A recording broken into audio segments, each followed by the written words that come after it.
see it. So I'm going to go ahead and introduce or allow Dr. Howard W. Grant to introduce our speakers for today, and we're going to go ahead and jump in. So Dr. Grant, if you're ready.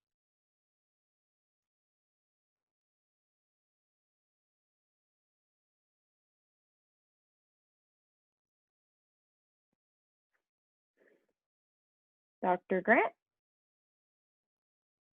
Okay, 1 second. No problem. Okay, sorry about that. I'm okay. actually, to be perfectly transparent, I'm actually in my car, so I just pulled over. But I do want to just thank you all for attending this session today. I think it's really important considering the relationship that the Housing Authority wants to build with, all of our developers and all of our property owners. I happen to sit on the board of Livable Buckhead, so I'm very familiar with Denise and the great work and the other board members and the entire organization has been doing in Buckhead. So today, we brought along a team of individuals that will give you just hopefully a clear understanding of our program, the changes that have been made to our program, and some of the benefits of participating in this program with Atlanta Housing. So today we have Ms. Tracy Jones. She's our Senior Vice President of the Housing Choice Voucher Program. We have Mr. Ryan Creech. He's the Manager of Landlord Services. We have Mr. Jason Winton, Director of Inspection Services. I think Ricardo is on the line, and he works with our PBRA, which is HomeFlex. He's our manager for that. I know I saw Karen. I don't know if she came back on, but Karen is our Senior VP of Communications, Marketing, and Public Engagement. And I think I saw Rachel on there, and Rachel is one of our communication managers as well. So with that, I'll just turn it over to the team. I will be making my way back to a stationary location, but I am listening. So if I need to chime in, I will. But again, just thank you very much for just your interest in hearing what Atlanta Housing has to say. So I'll turn it back over.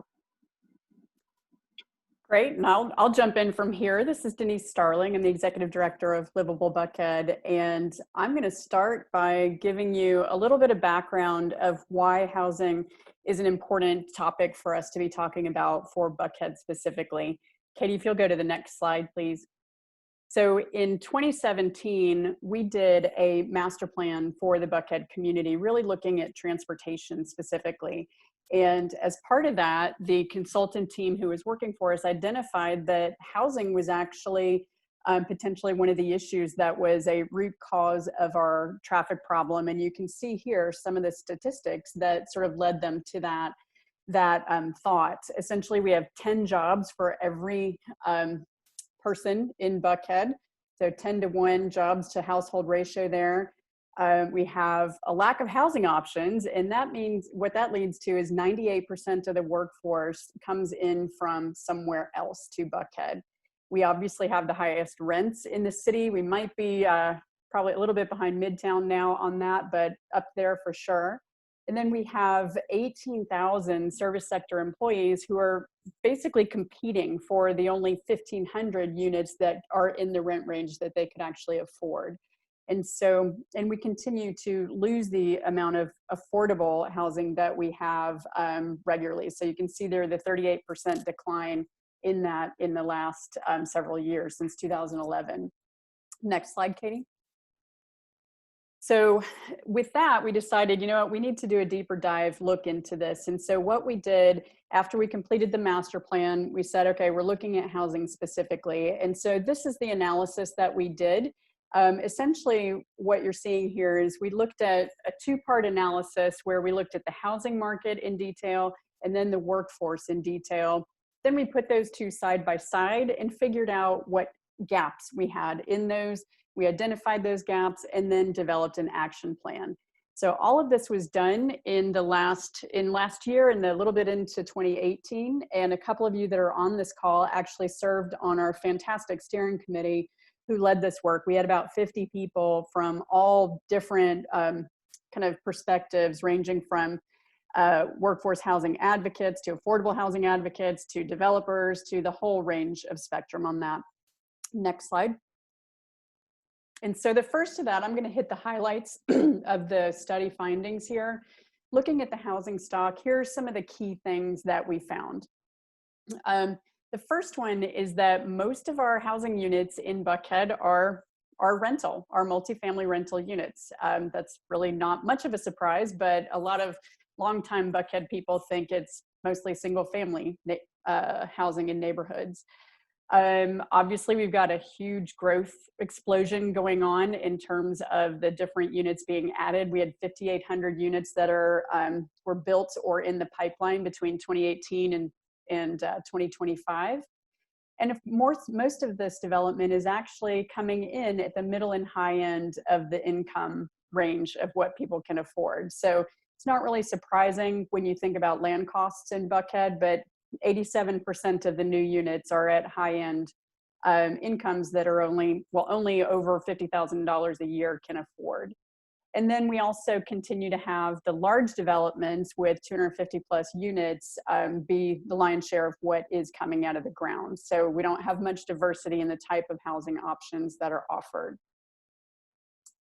And then the residents that we have, taking a look at that, we're continuing to become a considerably wealthier neighborhood. So our household average income has gone up 5%. Most of the residents that we have work outside of Buckhead. So we've got everybody in Buckhead leaving Buckhead to go to work.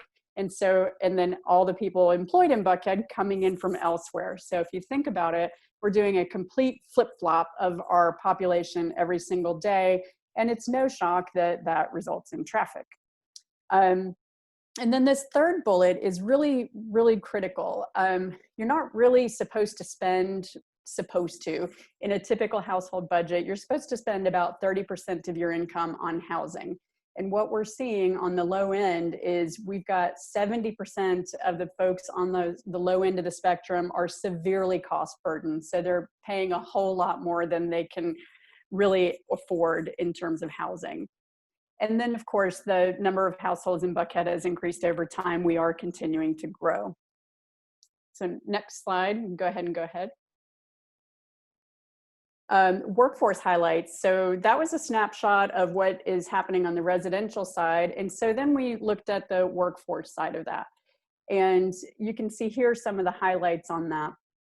So 52% of our workforce is in that kind of FIRE category, finance, insurance, and technology. And what's even more interesting about that is that 52% of those jobs make over $100,000 a year.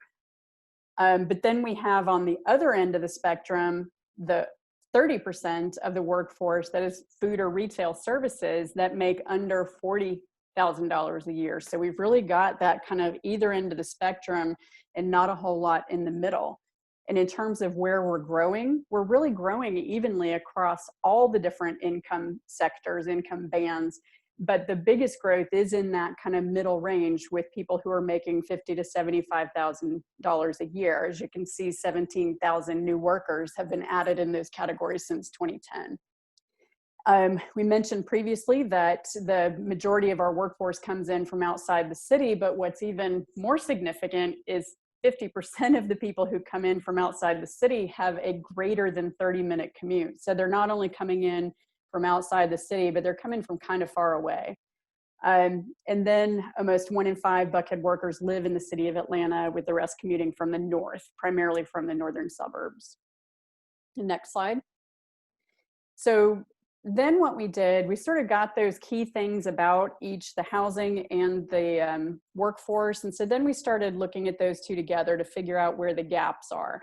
And this slide shows you what that looks like. So it's really quite strange. For typically when you have a housing conversation, you expect it to be, and you always hear, well, we've got the missing middle. Well, that's not the case for us in Buckhead. We've got the middle is kind of covered, but the pink bars show you where the gaps are. So you really have those supply gaps on the really high end for people making $75,000 and up, and then on the low end for people making $35,000 and under. So what's happening is those two ends are actually cannibalizing the units in the middle. So the populations in the lower end of the wage earners are having to spend more than they should be. They're buying up. And then the folks on the top end are actually buying down. So they're cannibalizing the middle there. And this is what it looks like if we just went by the numbers and said, okay, well, there's 61,000 units that we could add if we wanted the entire workforce to be able to live in Buckhead. So that's not, that is a great way to look at it from a traffic perspective, but obviously not all of those 61,000 potential units are people that want to live in Buckhead. So that was sort of a bookend of, that's what our total gap is. So from there, what we did was say, okay, it's not reasonable to assume that all of those folks are going to live here. So this is where we got to the art part of the analysis and we figured out essentially who of those 61,000, who were the most likely that we could actually get to move to Buckhead. And we did this through a pretty extensive survey that was extrapolated to the broader population. We looked at a whole bunch of different factors that you can see here to really whittle that 61,000 units down to what we call a capturable demand. So think of this as out of those 61,000 people who really would be interested in moving to Buckhead. And the next slide shows you what that comes down to, which is essentially 6,000 units on either end of the spectrum. So 6,000 at the higher end or market rate, which that'll take care of itself. We all know with all the development that's happening in Buckhead, it's pretty easy to get that part to happen. But what's not so easy to get to happen is we also need the 6,000 on that lower end of the spectrum as well. So that is what the analysis showed us. So at that point, we decided, okay, we've got our answer of what the need is or the capturable demand. So what are we going to do about it? And this is a couple of the key highlights of things that when we're looking at that capturable demand of who they actually are. The first one kind of cracks me up, but shockingly, not all of Buckhead's workforce wants to live in Buckhead. So only 12,000 people, estimated about 26% would want to live in Buckhead. And then we also have an issue where, we don't have a lot of the unit sizes that support the types of households that the folks who work in our community have. And what I mean by that is the family size. Then we also have the percentage of non-residents making less than 75,000. This is significant. So people on that lower end of this wage spectrum, 42% of them want to live in Buckhead. So it's really an aspirational place to live. And then younger workers, that's no surprise, but younger workers want to live in Buckhead. And that's why you see a lot of the 1 and 2 bedroom units being built. And so the recommendations are really why you're here today, because the very first and foremost, most important recommendation out of this whole thing is we need to connect people who are working in Buckhead with the units available in Buckhead. So we want to get our workforce living in our housing.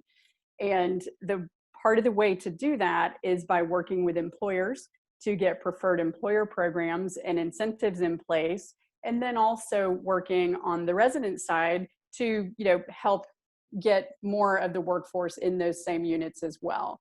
We also, in this part of the strategy, want to preserve the existing workforce housing. That's obviously difficult to do when you have the market conditions we do, but that is certainly one of the strategies that we are looking at. And then the next major initiative is obviously building new workforce housing. This is a lot easier said than done, that all of you know in this industry, because it's just hard. We'll just call it that.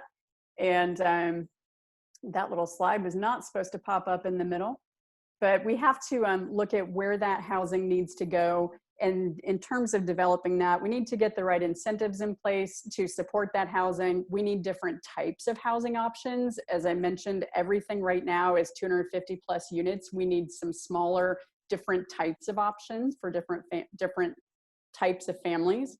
And then we also need to take advantage of transit when we site those new facilities. So those are all key things that come into play when we're looking at building new. Excuse me.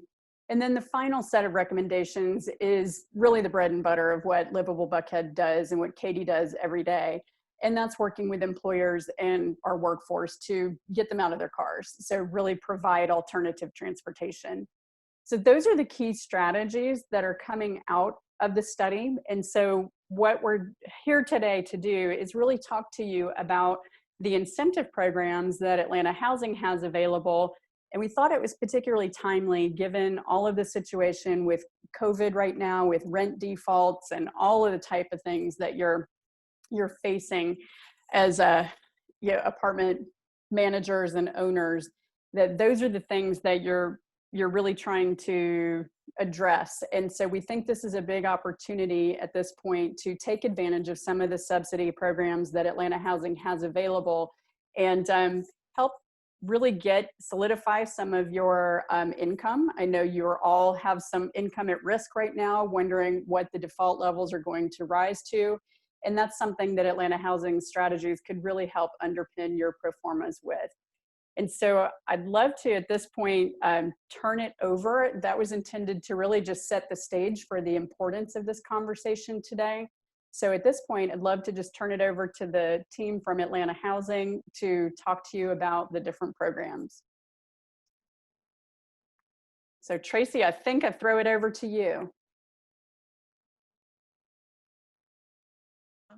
I was muted, I'm sorry. Thank you, Denise. And that was a great presentation, a lot of information. I was jotting down. I know we're going to get a copy of the presentation, but according to work in my mind, I like to document. So thank you for the opportunity, all of you who are on the line. We are excited about our Housing Authority program, our Housing Choice Voucher program. With our Landlord Services group, we have really implemented some great incentives to bring on landlords and to maintain, and also ultimate goal to house our families. So next slide with that. We just want to give you an overview of the Housing Authority. So basically we know that housing really affects all aspects of everyone's life. Home is the starting place of love, hope, and dreams. And there's nothing more important than a good, safe, secure home. Fair housing is not an option, it's the law. So that's just something we want to open with. Housing, our gateway to Buckhead. Next slide. So quickly, our vision, mission, and goals. Our vision with the Atlanta Housing is to provide healthy, mixed-income communities, healthy, safe, sufficient families. And our mission is to provide quality, affordable housing in amenity-rich income communities for the betterment of our community. And our goals are to provide economic viability, self-sufficiency, and quality living environments. So basically, based on what Denise was saying, our mission is to provide amenity-rich income communities for betterment of your community. So we're here to assist in that through our mission. Next slide. Atlanta Housing, your area of housing opportunity. The Atlanta Housing is the largest housing choice voucher program in the state of Georgia. And we are proud to say that we have exceeded housing 11,000 families this year alone. Our final count, we're about 11,500 families that we support through the Housing Choice Voucher Program. And we have definitely grown our program over the last 3 years. So we're excited about the number of families that we continue to support through our Housing Choice Voucher Program. Our biggest stakeholder, of course, is landlords. In order to be effective and to house our families, we need landlords. We work closely with public housing authorities that surround our communities across this country. Definitely HUD is our biggest supporter. We reach out, they provide the funding. We have advocacy and special interest groups. We have a lot of partners within the city of Atlanta to assist us through these programs, and our neighborhood leaders. Next slide. So we have a call for action. Our goal this year is to house over 2,000 families from our waiting list and through our work referral programs. And there is a demand for vouchers is very high. Agencies are often flooded with applications. So when we open our waiting list today, we have 24,000 families on our waiting list. When we initially opened our list, we had 30,000 families on this waiting list. We have since definitely pulled families and utilized our list. We have surge in demand and long waiting lists. It provides further evidence that there is a need for affordable housing far outweighs the supply. Our voucher funding levels are inadequate across the country to address the growing rental affordability crisis in this country. Next slide. And to just give you a snapshot of who we support and who the housing programs benefit, this is a snapshot as of 8/2020, our year-end numbers. So 95% of our families earn less than $23,000 annually. Through our programs, most of you are familiar with LIHTC, we have over 2,600 family units that we have through our low-income tax credit programs. 10,000 of our families are working. 7,400 of those families are seniors. 3,500 of our families are disabled. And there's a gamut of other families that makes up another 2,000 of our 25,000 families that we assist through our programs. And we're proud to speak to our programs that we have. So not only do we provide assistance for subsidized housing, we also have programs like our down payment program where we help families to become homeowners. So we provide down payment assistance. We have through our Home Again programs where we support families who are near to being evicted. We'll help with security deposits. We'll pay their rent up to $3,000, and that's to keep them in their units. And we have also a Haven program that we didn't list here, but we have a Haven program where we support families who are at risk or who are homeless through our rapid housing program. So we are doing a lot within the Atlanta housing program to ensure that our families are housed and that that the subsidy is available for those who need it. Program eligibility, I will just give you a brief synopsis of this. In order to receive a voucher through our program, of course, you have to be employed or disabled. And we go through a program eligibility process where we look at income, family composition, and we definitely run criminal background screenings to ensure that our families do meet the requirements of our market-based community. So we run the same type of criminal background screenings that you would when you're at an apartment community trying to lease up a family. And we will not issue a voucher to anyone who does not meet our criminal or our eligibility requirements. We also require families to meet our work requirements. So if they're not disabled or they're not elderly, they must meet our work requirement. Due to the market and the conditions in the Affordable Care Act, we reduced our work requirement hours from 30 to 20, but this definitely ensures that more of our families become employed.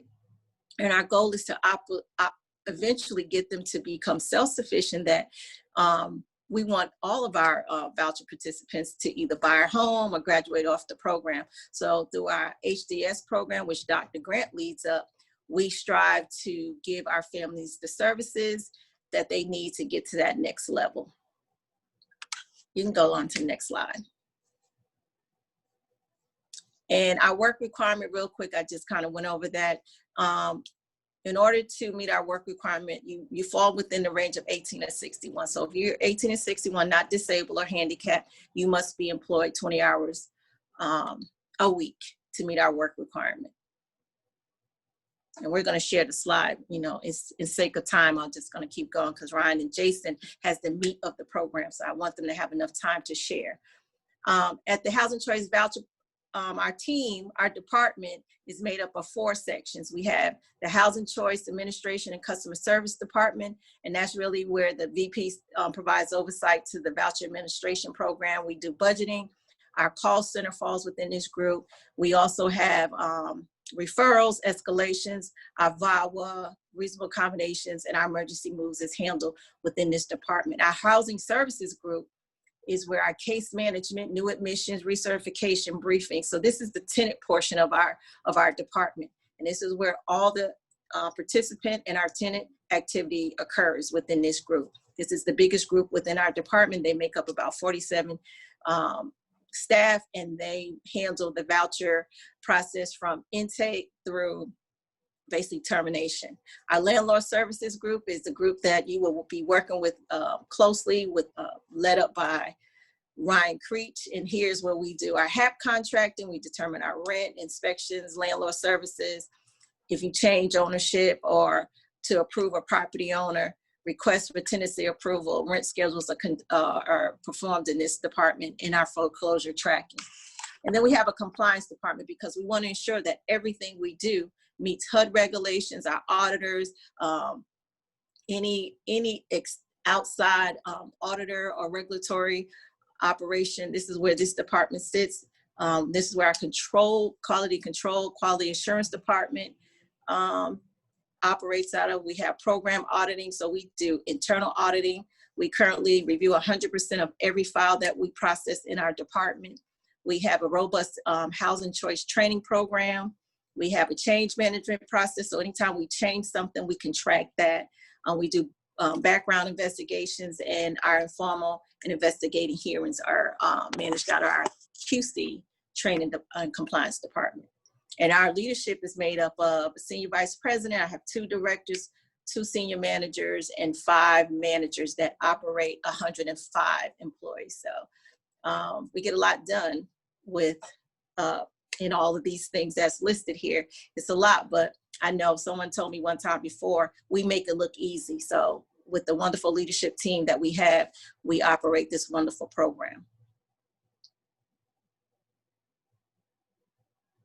And I'm going to turn it over to Ryan and Jason. So they'll move forward with the landlord and inspection services. And this is where the meat of our program sits that you want to learn about today. So Ryan and Jason, I turn it over to you. All right. So Jason, I'll let you go ahead and take this one as we discussed before. Thank you, Ryan and Tracy. I'm Jason Winton. I'm the Director of Inspection Services. That title is just a little bit misleading because I also, Landlord Services is also under my purview. But I wanted to share with you first what our mission statement is for both of those teams and departments. So with Landlord Services, our mission statement is to effectively manage the relationship with our landlords, prospective and current, by providing excellent customer service. And with inspections, as you might expect, our mission is to ensure that all the units that participate on our program meet our enhanced inspection standards, but we also want to perform those inspections in a timely manner with quality and while also delivering excellent customer service. So the common thread there is excellent customer service. So we've been, for the last several years, more focused on our customer, both landlords and tenants, and we want to make sure that our teams and ourselves do whatever we can to make our customers happy. Next slide, please. So as it relates to the functions of our Landlord Services group, which is headed up by Ryan Creech as their manager, that team consists of 4 portfolio administrators or account managers that will be handling the relationships with all of our landlords. We also have a document intake coordinator who intakes all landlord-related documents. And then we have 2 quality control inspectors whose responsibility is to make sure that the inspections that are performed by our day-to-day inspectors are done with integrity and quality. So for Landlord Services, their first function is really to manage that landlord relationship. And I mentioned in the previous slide with prospective and current landlords. So the way we do it with prospective landlords, we kick off the relationship by providing a property owner or landlord briefing, which is now online. So it used to be that briefing or that introduction to our program or the housing authority was done face-to-face. So we would have a briefing twice a month, and you would have to actually come to the Atlanta Housing office to sit in on that briefing. But as I stated before, in January, we got that online, so now you can attend that briefing from the comfort of your own home. The way we manage our relationship with our current landlords or landlords who actually come onto the program is by listening to them. So we made up in 2013 a landlord advisory group, which is a cross-functional group of Housing Choice Voucher Program landlords both single family and multifamily. And the purpose of that group is to provide Atlanta Housing with feedback on our operations and processes with the purpose of improving those processes. So the second function of the Landlord Services group is to process all landlord-related functions and paperwork. So we onboard new property owners. We take them through the property owner application process, which is also now online. That was brought online at the same time as the landlord briefing.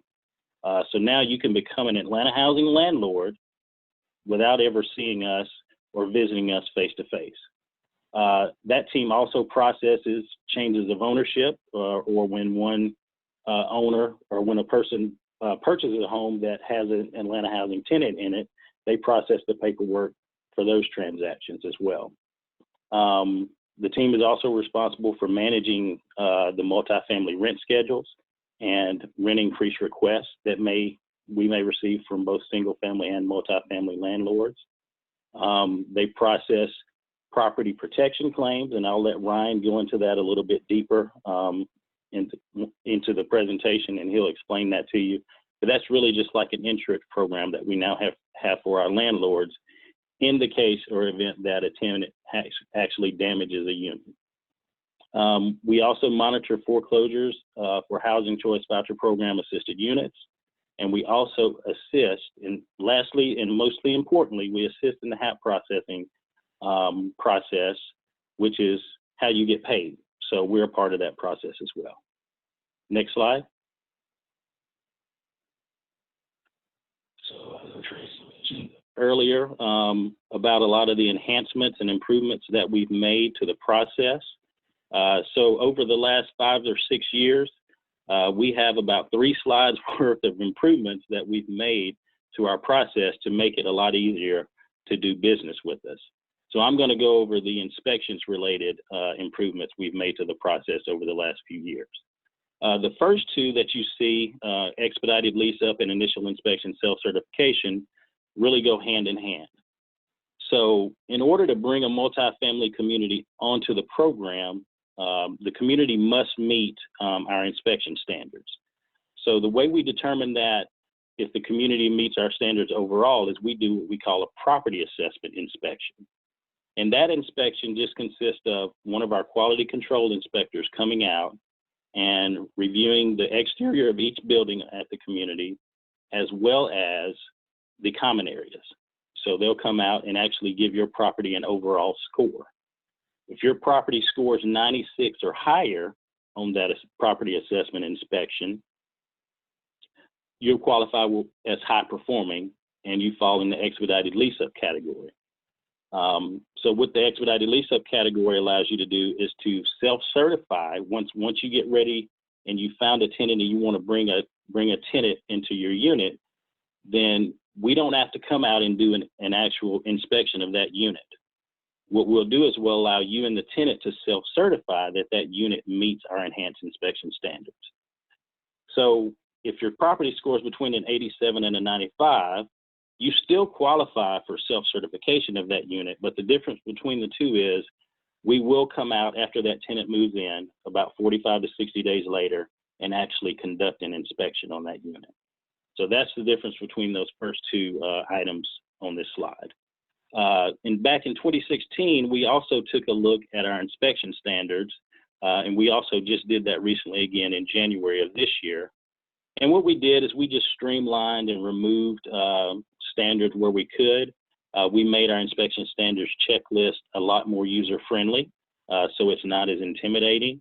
Really what we're doing when we come out to do an inspection, we're looking just to make sure that the community or that unit is in a safe, decent, and sanitary condition.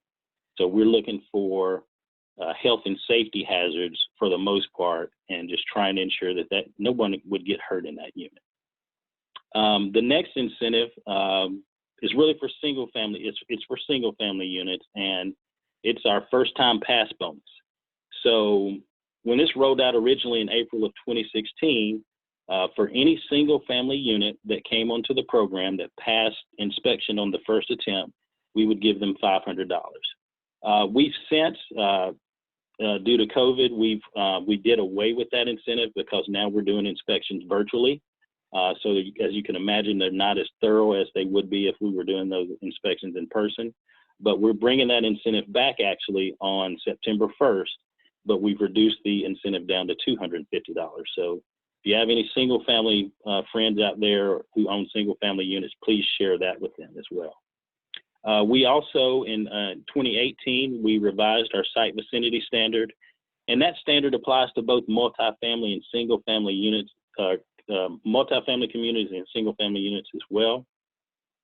But it really applies more strictly to single family units. And what we did is we reduced the area that we look at when we're coming out to evaluate the neighborhood that a unit may be located in. So we used to look at 20 homes in the area to ensure that that single family unit was in a decent neighborhood, but now we've reduced that number of homes that we look at down to 3. So it makes it much easier to come onto the program if you're a single family unit. And it just makes it, and it also allows, there's a lot of gentrification that's taken place over the last few years. So it allows us to also go into some of those neighborhoods that are on the brink of changing and moving in the right direction. And the last change that we've had on the inspection side is our improvement to our annual inspection scheduling. So it used to be that we basically required a tenant to almost be home for the entire day if there was going to be an inspection that was scheduled on their unit for that day. So what we've done in the last year is we've reduced that time to a 2-hour appointment window for landlords and a 4-hour appointment window for tenants. So we've seen success with that enhancement, and both landlords and tenants are very happy about that enhancement. So now I'll turn it over to Ryan Creech, who has the next slide, and he's going to talk to you all about our landlord services, the improvements that we've made on that side that he's been an integral part of, as well as get to the meat of how you become a landlord on our Housing Choice Voucher program. Hey guys, how's it going today? This is the meat. This is what you've been waiting for, I think. So here in Landlord Services, as Jason said, we've made a lot of enhancements. Inspections also, we're trying to make this process more streamlined. So the portfolio administrators that Jason is speaking of will actually have 4 additional portfolio administrators. We're merging teams, the contract team and the current portfolio administrators, to give 8 assigned portfolio administrators. When I say assigned, that means everything that you have from your property owner application all the way down to maybe your property protection claims, or you're changing in ownership, or even just changing your bank account information, be done by one individual, that's your portfolio administrator. We've also said, hey, if you know anybody else who has units and you get them to come onto the program, as soon as we approve their property owner application, if they put your name on the property owner application and how you heard about us, we'll give you $100 just for going out there and helping us find property owners that are willing to deal with the program. We got the property owner portal. 2017, we've just really been pushing since then, Jason and myself and a lot of staff, just trying to streamline the processes. What it did is save us a bunch of time during COVID. The teams could still work with landlords. This portal, you can see the status of your RTA on a tracker. If you got rent increases coming in, you can see the status on those. Submit property owner applications without ever seeing a piece of paper. Submit your RTAs. RTAs being request for tenancy approvals. That's what you get for tenants to come in and give you their application, and you fill it out and send it in to us, just in case nobody knew what RTAs was, just in case. But it's just everything and every little change that you need, I mean, you can send right there. A lot of our forms are smart forms too. You're electronically signing, never add a piece of paper. You add your documents off your computer and you're done. No coming into the office, no worrying about coronavirus. And then property protection programs. There's that stigma out there that says tenants are just tearing up units these days, and these aren't good tenants for us. Well, we said that we'll fix that. We'll offer up to $2,000, of course, with a $250 deductible, to anything that's above normal wear and tear. our tenant tears something up, you know, we'll offer that property protection claim for you to fill out, have a property protection inspection. If it comes back, we pay you up to $2,000. And just to show that that doesn't actually happen, ours is, it'll come up a little bit later, but we only have less than 1% of our tenants ever to have a property protection claim. We do good neighbor programs. We teach people about how to be a good neighbor, how to take care of your unit, you know, what to do. And we hold the tenants accountable. If they want to keep a voucher, they've got to do what they have to do in order to not violate their agreement with you or us. Next, we stopped dealing with mailing items. We found out no one really wanted to get excess pieces of mail, especially multifamilies that had hundreds of notices coming in. We just email those all to the dedicated email address. And we even added a survey. So the walk-in survey, of course, isn't around right now if you don't have any walk-ins. But at the bottom of every one of our staff members' email, there's a spot that says, how am I doing? You know, what kind of service did I give you? Contact my manager, and you click on that manager's name or the email address, and you can shoot their little survey over to their manager telling them how well they did. Most of the time, these are exceptional service, and that's what we strive for here at Atlanta Housing. So as Jason said before, we had this 3-hour briefing that we'd have twice a month on Wednesday nights at 5:30 in the afternoon. Nobody wanted to come at 5:30 in the afternoon. Everybody's tired from work, and you got to drive and sit 3 hours and listen to somebody talk. We decided to put this property owner briefing online. It also gives you your certificate number, allows you to add that to your property owner application, which is also online now.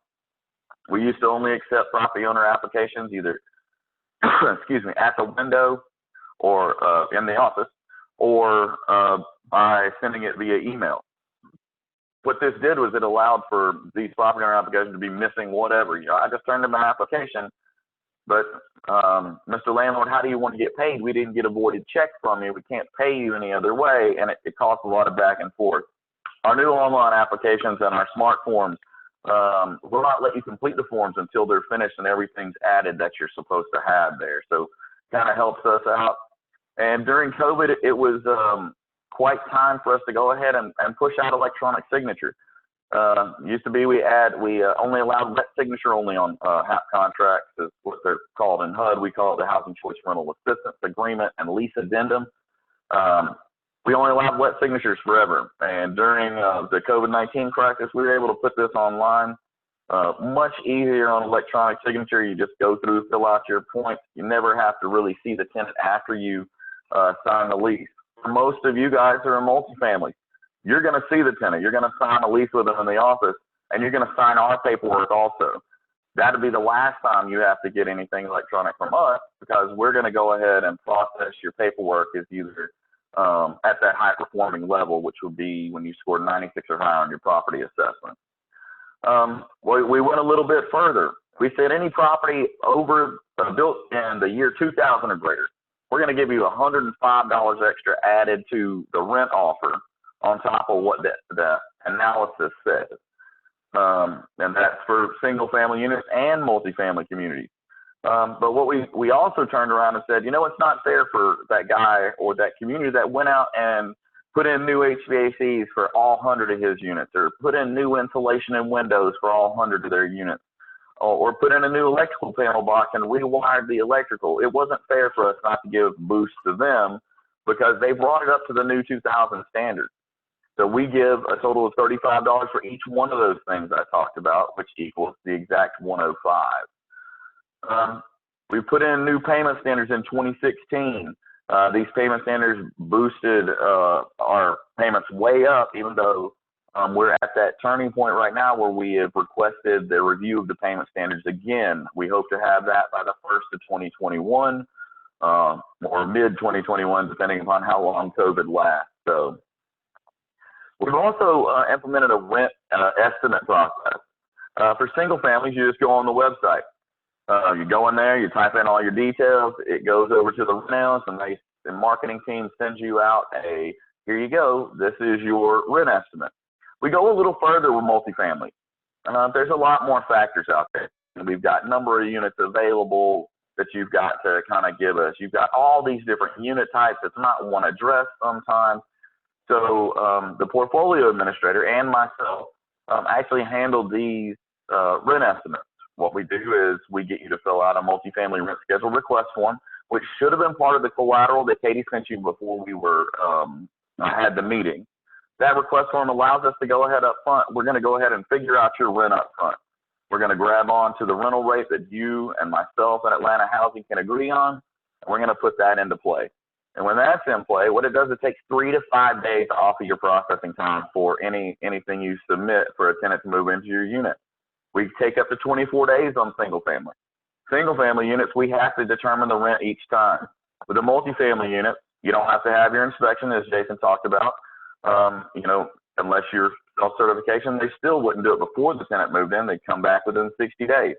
And you don't have to have that rent determination. You're not back and forth worrying about when the rent comes back and waiting on a rent. You've already got that listed.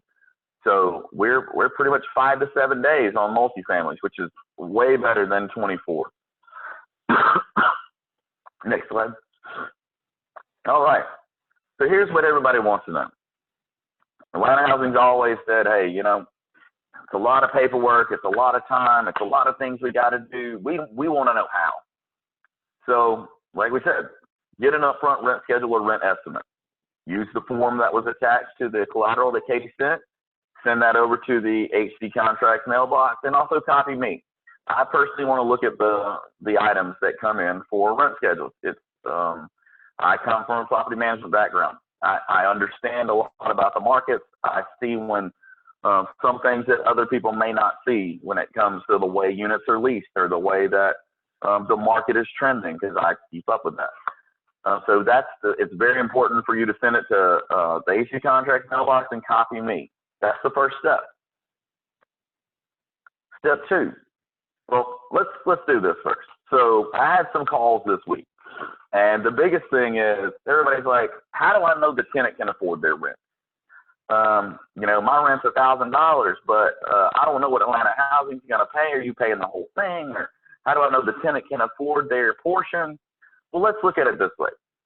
As in any market, either you're 3 times the rent or you're 2 times the rent. And whatever your community uses, my old community used to use 3 times the rent plus $100.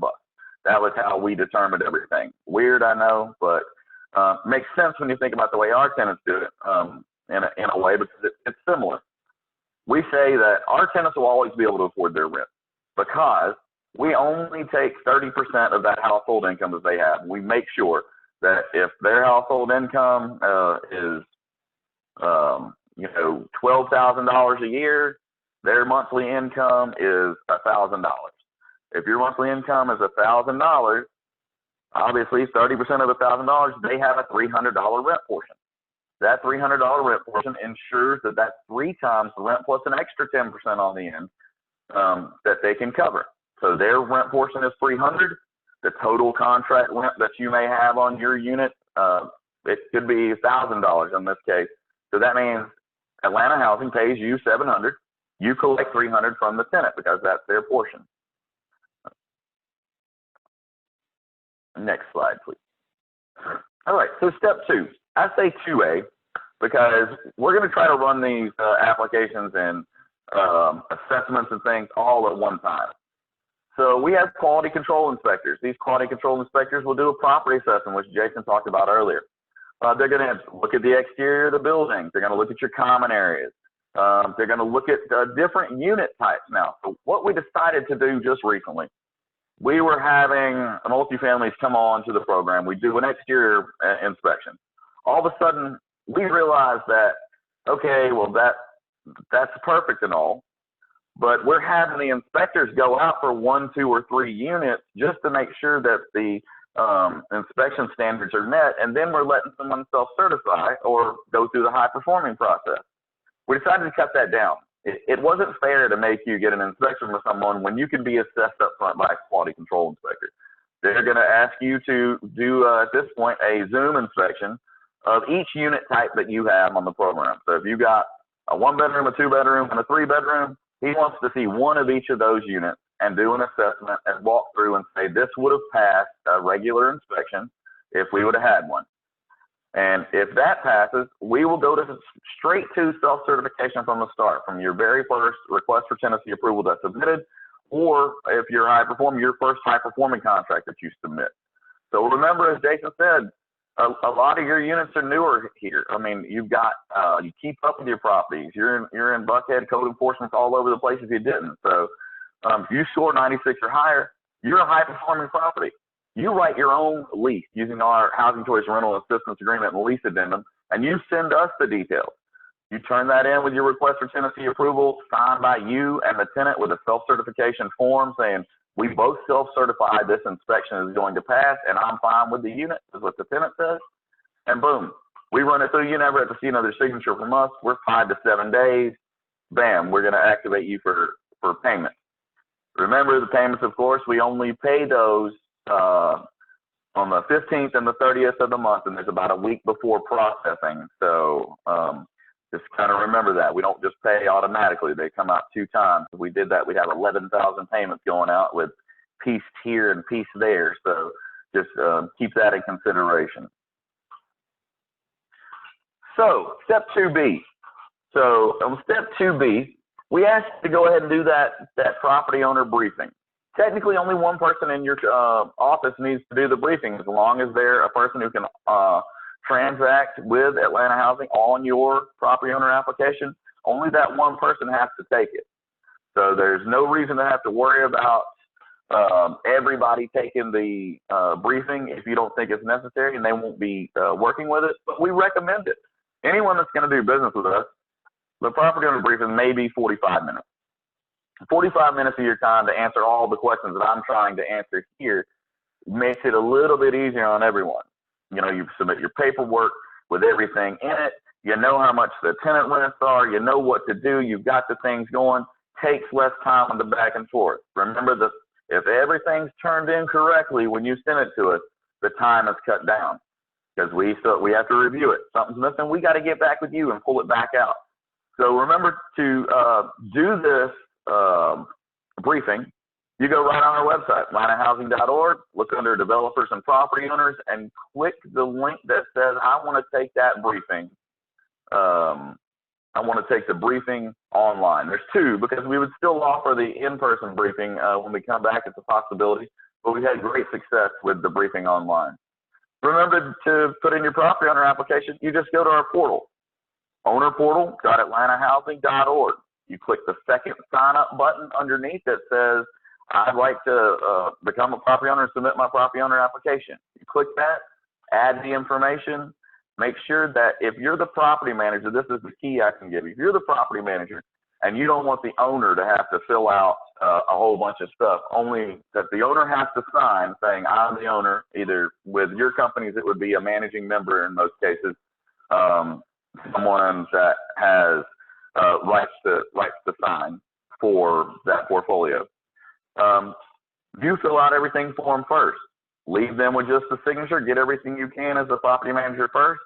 And don't forget to put the owner's name as stated on the deed. So we ask for a recorded deed and sometimes a settlement statement if you paid cash, but most of the time we just need a mortgage statement. But it'll tell you all about what to do and how to turn these things in whenever you're putting in your request for tenancy approval. So step 3, you're going to want to market your unit. If you got units that you need filled, we have housing counselors. These housing counselors will gladly take your phone call. If you say, hey, I have one thing that I have, let's see, I've got one bedroom, I got two bedrooms, they'll happily send you tenants over. We don't have any problem with that. That's the housing counselor's job. They are actual employees who find other people housing. So next, you're going to want to make sure that you're marketing your property some way. You may have a website. If it's something that you want to get out there, mention to people that you take vouchers. It's easy that way because then it'll be flooded because it's always word of mouth. But as you can see, Zillow, Apartment Guide, Rent.com, apartments.com. You all are using those now. That's normal for multifamily, especially in Buckhead. You know, you're all using these types of things, but there's also Georgia Housing Search. You know, maybe Walk Score. Maybe there's things that you don't use that you could start using. Next slide, please. All right, so step 4. This is where we were talking earlier. If you scored 96 or higher, submit that request for tenancy approval, or RTA, with your expedited lease up package. That includes the self-cert form, the contract, and the lease addendum with the tenant. That all comes in one big packet. So remember that this RTA is outlining your property details, the actual unit number, how many units you have in the community, utility responsibilities. That's a huge thing. If the tenant doesn't pay for water, and you pay for water, you need to mark it on there, because you know, when you're actually drafting and doing the lease and everything, we want to make sure that it's a mirrored copy of what you're telling us in your lease agreement. The expedited lease up package, of course, has the self-certification forms for inspection. It also has the contract you're signing with Atlanta Housing, and pretty much the lease addendum, which is what you're signing with the tenant. Just make sure that you're signing both, getting all the items signed. There's 2 spots for the landlord to sign, and then 1 spot for the tenant on the contract. But make sure you fill out that self-certification form and have the tenant sign it too. That's the way we can go ahead and push past not having an inspection. And I didn't even have to go into drafting your own lease. You guys all use your own leases, I'm sure. If anyone doesn't, we always recommend it. Step 5. This is a big thing for us. So we send in all these contracts and everything come in. We'd love to just go ahead and approve them and send them out for payment. But we have to be good stewards and make sure that we go through quality assurance. When the lease up package, RTA, and everything are finished and to us, we process them, and then we send them to quality assurance. So we make sure that everything is completed entirely. That's good, like I said earlier.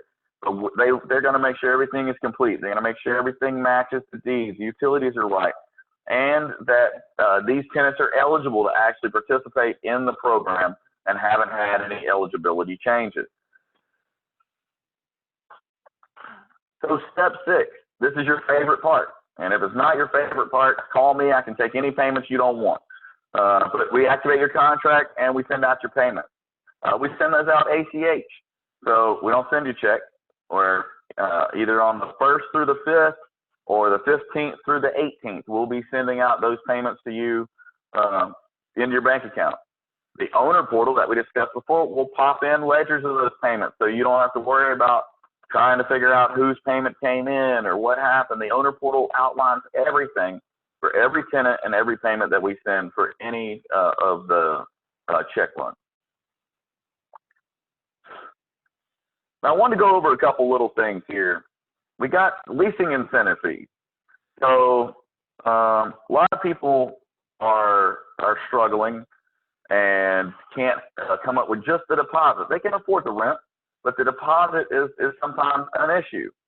So what Atlanta Housing does is we incentivize the landlord for not charging the deposit to the tenant by saying, you know what, we have a leasing incentive fee. For multifamilies, it's only $750. But what we do is we send you that, and it's non-refundable. And we tell you that we have a property protection program that if something happens beyond normal wear and tear, you're keeping that $750, plus we'll pay you up to $2,000 to fix anything that's outside of normal wear and tear. That's going to be, in most cases, more than what the deposit that you're charging, or right at it.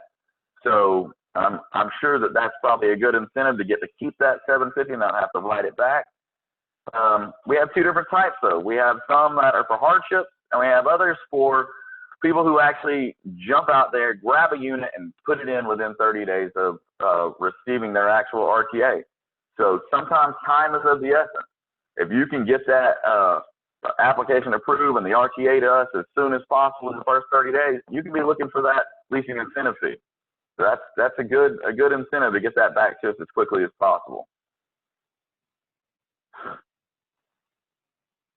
All right, so of course, I don't have to go through this. You know how the neighborhoods are. You see this, so we can shoot through here. And to the other big part, which are the question and answer. I'm not sure that if Katie mentioned it, but we'd love it if you guys have questions to throw them in the chat. I can turn it back over to Katie for moderation, I guess, and we can go from there if you'd like. I believe there was one. Sure, yeah, Ryan, we did have one question.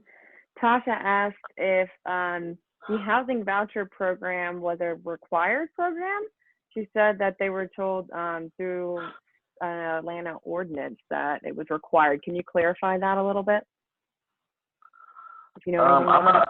I'm gonna give that one to Jason because it was an ordinance that has come up, and I believe he or Tracy may have a little bit more to it.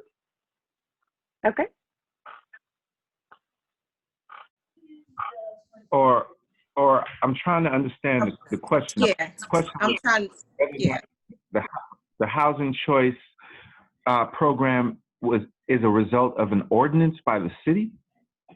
It was brought up that if it was possibly, yes, if there was an Atlanta ordinance requiring the housing voucher program. No, that's it not wasn't. true. Councilman Brown's initiative. Right, Mhm. right, and Correct. it didn't require. It just wanted to prevent discrimination from anyone that came to a landlord and had a voucher. So it was to prevent discrimination, but it wasn't requiring that the landlord accept the voucher. Great, thank you for clarifying. That was the only question that we got in the chat box. I'll leave just a few more seconds if anybody wants to throw another question up there, or feel free to speak up and ask the question. Didn't remember to take yourself off mute. But I want to thank the Atlanta Housing team. Are there any last notes or points that you want to leave with the group before we call it? From Jason. Well, I must have done a really good job. Nobody's asking questions. That's what I'm thinking. And I just want to add, I don't know if we mentioned the Good Neighbor program, but all of our residents that received, did we mention that, Tracy? Did we? Ryan did. Okay, you did? Okay, good. I don't want to be repetitive then. Sure.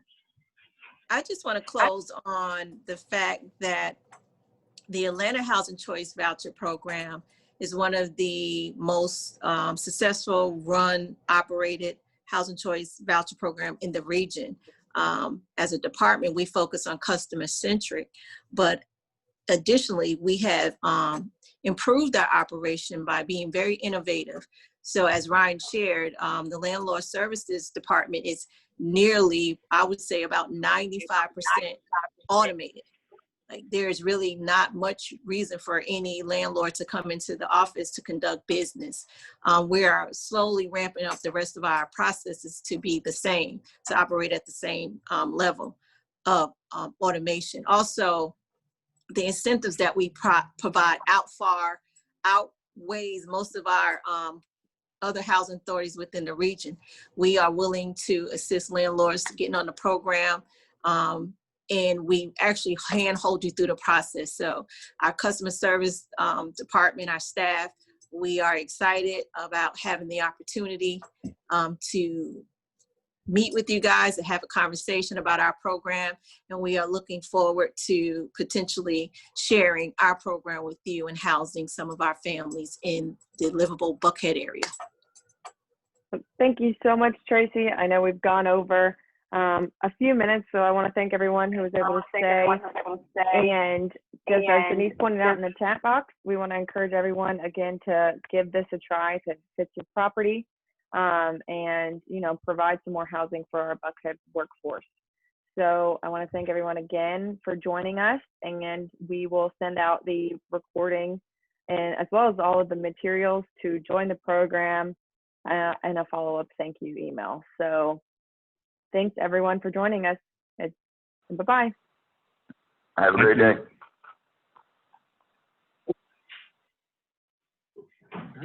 Thank you.